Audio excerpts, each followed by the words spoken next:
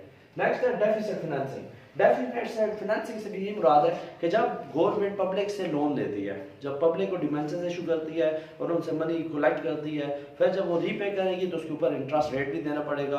अब जब loan public से मांगेगी तो ऑटोमेटिकली लोगों से मनी आएगी, जब मनी आएगी तो गवर्नमेंट उस मनी को यूटिलाइज करेगी, मनी को यूटिलाइज करेगी विद इंटरेस्ट, फिर पब्लिक को वापस करना पड़ेगा। ये भी एक इन्फ्लेशन बढ़ने की सूरत है। नेक्स्ट है जी एक्सपेंशन ऑफ प्राइवेट सेक्टर। जब प्राइवेट सेक्टर ज़्यादा हो जाते हैं, प्राइवेट स्कूल्स या प्राइवेट अदारे या प्राइवेट बैंक्स या किसी भी तरह के प्राइवेट बिजनेसेस जब ज़्यादा हो जाते हैं तो डिमांड्स बढ़ जाती हैं लोगों की। जब डिमांड्स बढ़ जाती हैं तो ऑटोमेटिकली जो इन्फ्लेशन है वो वकूफ़ पज़ीर होती है।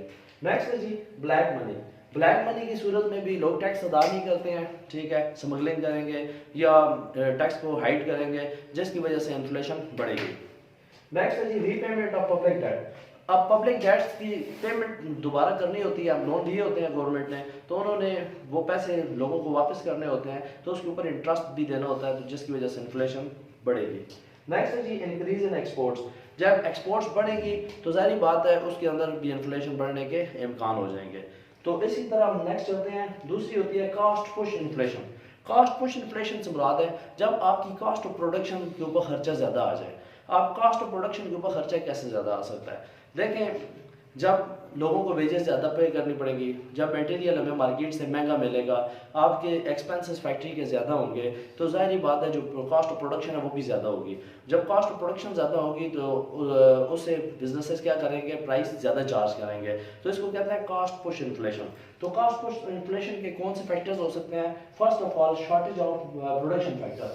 प्रोडक्शन फैक्टर की शॉर्टेज, यानी इस प्रोडक्शन फैक्टर की शॉर्टेज कैसे हो जाती है? फॉर एग्जांपल लेबर है वो हड़ताल कर देते हैं, स्ट्राइक कर देते हैं, तो स्ट्राइक करने की सूरत में ज़ाहिर बात है स्ट्राइक क्यों कर रहे हैं? मे बी कि वो कहें जी हमारे जो है आप लेबर रेट बढ़ा दें, तो लेबर रेट हमें बढ़ाना पड़ेगा, तो लेबर रेट जब बढ़ाएंगे तो ऑटोमेटिकली कॉस्ट ऑफ प्रोडक्शन के ऊपर इफेक्ट पड़ेगा, वो ज़्यादा होगी। तो जब कॉस्ट ऑफ प्रोडक्शन ज़्यादा होगी तो उसके अंदर प्राइस की जो प्राइस है वो हम इंक्रीज़ कर देंगे।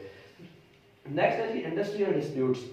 अब इंडस्ट्रियल डिस्प्यूट्स ऑलरेडी मैंने आपको शॉर्टेज ऑफ प्रोडक्शन के अंदर ही बता दिया, उससे मिलता जुलता है। अब इंडस्ट्रियल डिस्प्यूट्स कैसे हो सकता है? एक इंडस्ट्री के अंदर लेबर आपस में यूनियन बना लेंगे और यूनियन बना के स्ट्राइक कर देते हैं। स्ट्राइक क्यों कर रहे हैं? तो मैंने आपको ऑलरेडी पिछले पॉइंट में बताया कि स्ट्राइक करने का मकसद था कि हमारी वेजिंग रेट जो है वो बढ़ा दिया जाए, तो वेज रेट बढ़ाना पड़ेगा, जिसकी वजह से इन्फ्लेशन इंक्रीज होगी, क्योंकि कॉस्ट ऑफ प्रोडक्शन के ऊपर इफेक्ट हो रहा है, कॉस्ट ऑफ प्रोडक्शन भी ज़्यादा हो रही है, तो जो फैक्ट्री है वो प्राइस ज़्यादा चार्ज करेगी। नेक्स्ट है नेचुरल क्लाइमेट्स। नेचुरल क्लाइमेट्स आ जाते हैं जैसे सैलाब आ गया है या ज़लज़ला आ गया या कोई इस तरह की आफत आ गई है, कॉन्टीजेंसी सर्कमस्टेंसेस बन गए हैं, जिसकी वजह से उन्होंने अपने जो प्रोडक्ट है उनका ऑटोमेटिकली रेट को क्या कर देना है, ज़्यादा कर देना है, क्योंकि वहाँ पर उन्होंने अपने लॉस को कंप्लीट करना होता है, लॉस को रिकवर करना होता है, जिसकी वजह से वो प्रोडक्ट की प्राइसेस ज़्यादा कर देते हैं और उनका ऑटोमेटिकली जो लॉस है उसके अंदर से प्राइसों के अंदर से आहिस्ता आहिस्ता रिकवर होना स्टार्ट हो जाता है। Next one is artificial scarcities. Scare करना, किसी चीज़ को नायाब कर देना, कम कर देना। फॉर एग्जांपल जैसे कि चीनी को मार्केट के अंदर से आर्टिफिशियली जो है उन्होंने गोदामों के अंदर क्लोज कर दिया और कह रहे हैं जी मार्केट के अंदर चीनी नहीं है, कम है, नहीं आ रही है, तो ऐसा ऐसा उसकी प्राइस को ज़्यादा करके स्लो मार्केट के अंदर सप्लाई करेंगे, लेकिन उसकी प्राइस एकदम क्या कर देंगे, ज़्यादा कर देंगे। यानी कभी कभी ये मार्केट के अंदर होता है, किसी प्रोडक्ट को मार्केट के अंदर से उठा लिया जाता है, कम कर दिया जाता है। जैसे सब्ज़ी के अंदर देखें, टमाटर कभी मार्केट के अंदर से कम कर दिए जाते हैं, या शुगर जो है वो कम कर दी जाती है, या किसी भी एक ज़्यादा इस्तेमाल होने वाली प्रोडक्ट को नायाब कर दिया जाता है और फिर बाद में उसकी डिमांड बढ़ा के लोगों को ज़्यादा प्राइस के साथ सप्लाई की जाता है, जिससे इन्फ्लेशन बढ़ती है।